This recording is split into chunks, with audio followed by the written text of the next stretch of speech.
Hi hello welcome to my channel Anjaneyulu cosmic vlogs. నేను బాగున్నాను, మీరు ఎలా ఉన్నారు? నమస్కారం. ఈ వీడియోలో నేను మీకు చెప్పబోయేది తిరుమల తిరుపతి దేవస్థానం అపవిత్రతను గురించి చర్చించుకుందాం.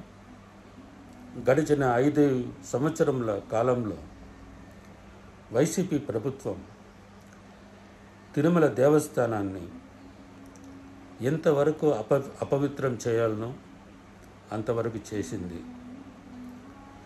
ఇప్పుడు ఆంధ్రప్రదేశ్ రాష్ట్ర ముఖ్యమంత్రి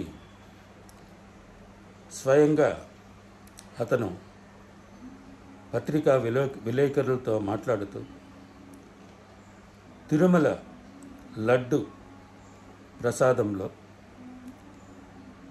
జంతువుల నూనెను, జంతువుల కొవ్వును వాడినట్లు స్వయంగా చంద్రబాబు నాయుడు గారే చెప్పడం జరిగింది. ఇది దేశమంతటా అందరినీ ఉలిక్కి పడేలా చేసిన సంఘటన ఇది. అయితే ఇలా ఎన్నో అపవిత్రాలు, అవినీతి తిరుమల కొండ మీద జరిగిన